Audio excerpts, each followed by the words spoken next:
Baik, terima kasih Nazri di Angkasa Puri. Assalamualaikum dan salam satu Malaysia. Perkembangan banjir di Kota Belud sehingga 9 malam tadi, jumlah penduduk terjejas banjir yang berada di pusat pemindahan sementara adalah seramai 2,113 orang melibatkan 705 keluarga.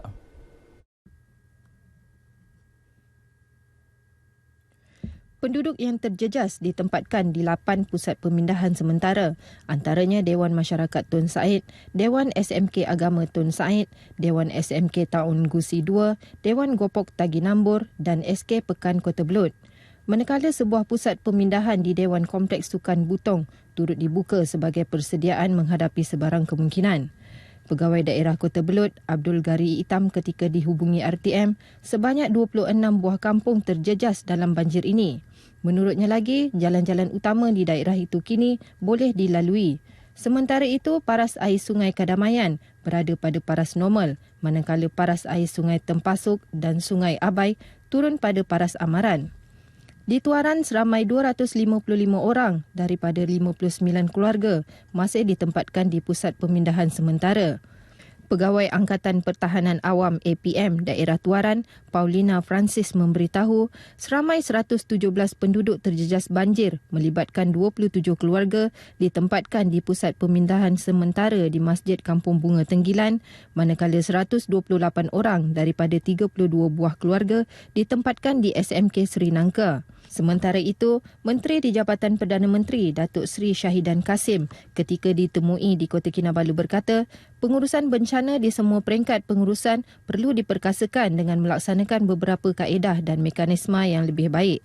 Katanya, program seperti Civil Defence Emergency Response Team, CDET, diwujudkan bertujuan memberi pengetahuan kepada penduduk supaya berfungsi sebagai pasukan yang bertindak di peringkat awal di lokasi bencana sebelum ketibaan agensi penyelamat.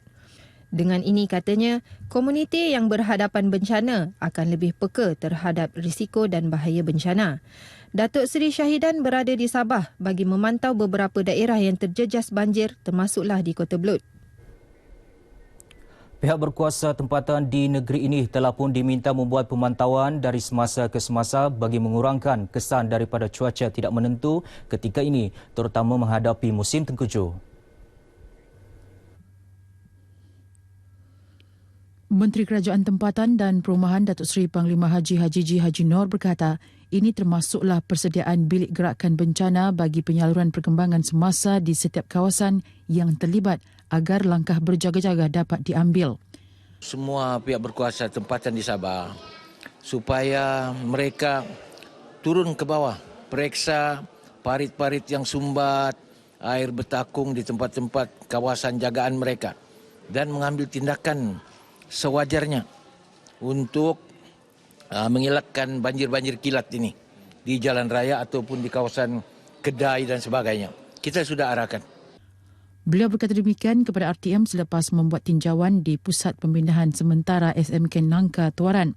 Datuk Haji Ji yang juga Adun Sulaman berkata, langkah-langkah awal yang diambil beberapa majlis perbandaran dan daerah turut berjaya membantu meringankan beban penduduk yang terjejas banjir.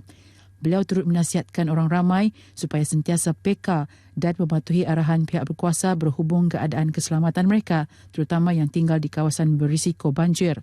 Pusat Pemindahan Sementara SMK Nangka Tuaran ini menempatkan penduduk terjejas banjir dari kampung Laya-Laya, Selupuh, Betutai, Indai dan Kegayungan.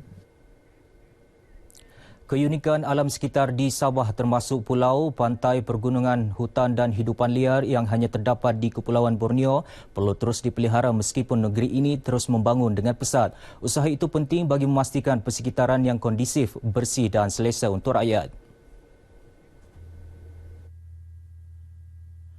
Menurut Ketua Menteri Tan Sri Musa Jaman, usaha sentiasa dilaksana kerajaan negeri ke arah memastikan pembangunan lestari dalam proses memajukan negara.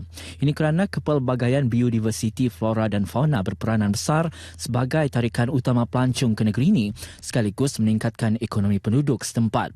Tan Sri Musa bercakap merasmikan sambutan Hari Alam Sekitar Negara HASN Peringkat Negeri Sabah bertemakan alam sekitar tanggungjawab bersama di lintasan Dia Soka, Kota Kinabalu. Teks Teks ucapan disampaikan Menteri Pelancongan Kebudayaan dan Alam Sekitar Datuk Seri Panglima Masidi Manjun. Sambutan HASN yang diadakan serentak di seluruh negara ini antara lain bertujuan mempromosi dan memupuk kesedaran alam sekitar serta meningkatkan komitmen dan tanggungjawab masyarakat dalam memelihara dan memelihara alam sekitar. Dalam majlis ini, Datuk Masidi turut melancarkan anugerah Kinabalu Pengiktirafan Alam Sekitar yang memberi pengiktirafan kepada individu atau organisasi yang menyumbang kepada peningkatan kesedaran terhadap pemeliharaan dan pemeliharaan alam sekitar. Terdahulu beliau menyampaikan anugerah khas HASN 2017 bagi kategori pendidik, badan bukan kerajaan NGO, syarikat swasta dan institut pengajian tinggi, anugerah kampung lestari dan hadiah pertandingan bagi pertandingan pengumpulan household EWS. Sabah mempunyai sokongan kewangan daripada Kerajaan Persekutuan bagi membolehkan terminal kontena Teluk Sepanggar dibangunkan sebagai hub pelaburan wilayah timur. Kerja-kerja pembinaan yang kini giat dilaksanakan menunjukkan Kerajaan Persekutuan memberi komitmen serius terhadap pembangunan di Sabah. Ketua Menteri Tan Sri Musa Aman yakin hub pelabuhan Sepanggar itu bakal merancangkan pertumbuhan ekonomi di negeri ini, khususnya dalam taman perindustrian tempatan yang terlibat dalam aktiviti penambahan nilai seperti kelompok industri minyak sawit dan taman perindustrian minyak dan gas Sabah Sogip. Ini kerana Persekutuan Perindustrian Sabah FSI berjaya memperoleh rangkaian global yang luas melalui pameran bergerak dan lawatan pemasaran ke luar negara menerusi misi pelaburan yang sekaligus mempromosi Sabah sebagai destinasi pelaburan yang ideal selain hub serantau akan datang. Demikian ucapan Tan Sri Musa sempena Majlis Makan Malam Ulang Tahun ke-34 FSI di Kota Kinabalu. Teks ucapan disampaikan Timbalan Ketua Menteri Datuk Seri Panglima Raymond Tan Syukia. Jelasnya, hub transshipment Malaysia yang kedua itu akan merancangkan lagi pertumbuhan perniagaan serantau, terutama ekonomi jiran antaranya China, Jepun, Taiwan, Hong Kong, Filipina dan Australia, khususnya dalam aspek laluan perkapalan yang pendek dengan tempoh masa perjalanan yang singkat. Sehubungan itu, semua pihak digesa agar memastikan agenda hub transshipment itu berjalan lancar bagi mencapai kemakmuran ekonomi negara. Karya pilihan tahunan Negeri Sabah KPTNS ke-32 bertemakan keunikan di daerah saya dan Sabah dalam pandangan saya merekodkan penyertaan tertinggi dalam sejarah penganjurannya apabila berjaya menarik 592 penyertaan dengan 614 karya. KPTNS yang dianjurkan bersempena Hari Jadi yang di-Pertuan Negeri Sabah 2017 memberi ruang pelukis di negeri ini menyerlahkan kreativiti masing-masing. Karya Suasana Dalam Kereta Api nukilan pelajar tingkatan 1 Sekolah Menengah SM St. John Beaufort, Maurice Dexter Mitanis berjaya memenangi KPTNS kategori Sekolah Menengah Rendah. Manakala KPTNS kategori Sekolah Menengah Atas dianugerahkan kepada dua karya iaitu Kenangan Si Putung bersama Alam Semula Jadi hasil nukilan Monica Vun Yijing, pelajar SM All Saint Likas dan Bobo Hizan, karya Suzy Layong, pelajar Vision Secondary School Tawau. Kategori terbuka pula dimenangi Kenny Peter Tan dengan karya memaparkan makanan tradisi etnik Tatana Kuala Penyu, Butod. Saya lukis suasana keunikan di daerah saya seperti yang boleh dilihat sini, suasana di dalam kereta api. Saya hanya ada 1 week masa untuk buat ini, so mau stay up late until 4 o'clock untuk buat ini quilling. Rumit lah sebab mau cut itu kertas into 0.5 cm and then mau gulung and then lekat. Ini kan puntung dia baru-baru mati, Pak. Ya baru-baru saja pass away. Dan saya ada idea untuk lukis ini. Ya. Dan ini lukisan berkaitan dengan alam semula jadi. Puntung kan dia tinggal di hutan. Dan ini background saya guna daun untuk bagi satu kenangan dengan dia. Ini Butod kan, kalau kamu di Kuala Penyu, inilah yang kamu membesar bersama-sama, Pak. You grew up with this thing, so kita tahu dari dia kecil sampai dia besar pun macam mana bentuk dia pun tahu sudah. So I draw this one, and then the color is because of the diversity of kita punya religion sama bangsa di Sabah. Kita ada banyak bangsa sama agama di Sabah kan, jadi dia ada the color is representing itulah. Dia ada banyak color and then kita mix together as one. Pemenang membawa pulang hadiah wang tunai antara RM800 hingga RM6,000 beserta sijil yang disampaikan yang di-Pertuan Negeri Tun Dr. Haji Johar Haji Mahiruddin di Kota Kinabalu. Majlis ini turut meraihkan para pemenang peringkat bahagian dari pantai barat, selatan dan utara, Sandakan, Tawau, pedalaman atas dan bawah. Program Negaraku at Komuniti 1 Malaysia memberi manfaat kepada masyarakat di peringkat akar umbi menerusi perkongsian maklumat dan dasar yang dilaksanakan kerajaan. Program berkenaan turut membudayakan masyarakat bermaklumat melalui kaedah komunikasi bersemuka tanpa mengetepikan saluran komunikasi lain dalam usaha menyebarkan dasar-dasar kerajaan. Pegawai Daerah Putatan Haji Awang Abdul Ghani Pangeran Yusof berkata, ahli-ahli di Komuniti 1 Malaysia perlu memainkan peranan mereka sebagai agen perubahan dalam membantu kerajaan mencapai dan merealisasikan dasar-dasar kerajaan untuk kepentingan bersama. Beliau menyatakan demikian ketika berucap merasmikan program berkenaan di Dewan Seri Putatan.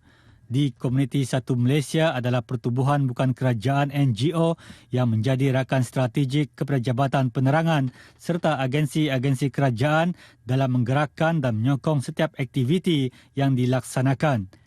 Haji Awang Abdul Ghani berkata setiap komuniti juga perlu memainkan peranan masing-masing agar dapat menarik NGOs lain untuk terus serta dalam komuniti dan program yang diadakan. Kira-kira 500 orang hadir memeriahkan program ini yang diselitkan dengan pelbagai aktiviti seperti pameran produk tempatan dan kesihatan.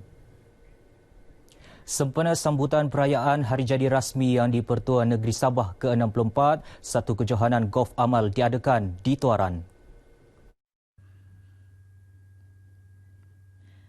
Kejohanan amal yang disertai 120 orang peserta dari dalam dan luar negeri ini turut disertai yang di-Pertuan Negeri Tun Dr. Haji Johar Haji Mahiruddin.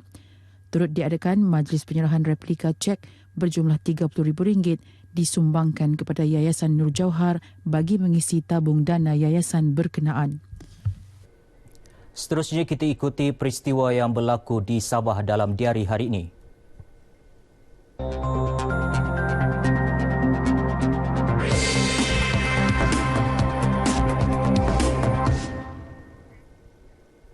Baik, pada pukul 9 pagi ini berlangsungnya majlis penyampaian hadiah acara Evohan sempena Hari Alam Sekitar di Lintas Desoka, Kota Kinabalu. Seterusnya pada pukul 10 pagi berlangsungnya Jambore Pengangkap di Udara Jota ke-60 dan Jambore Pengangkap di Internet Joti ke-21 sedunia 2017 di Rumah Pengangkap Sembulan, Kota Kinabalu. Pada masa yang sama, perasmian program pembasmian lilatin, lipas lalat, tikus dan nyamuk akan diadakan di Dewan Bandaraya Kota Kinabalu. Akhir sekali, pukul 2 petang, Majlis Sejambak Kasih Bakat Angkatan Petugas 450 berlangsung di Dewan Gap Mata, Kem Lokawi. Baik, paparan tadi mengakhiri bahan berita dari Sabah hari ini, 22 Oktober 2017. Kembali ke Angsa Puri bersama Nazri. Silakan Nazri.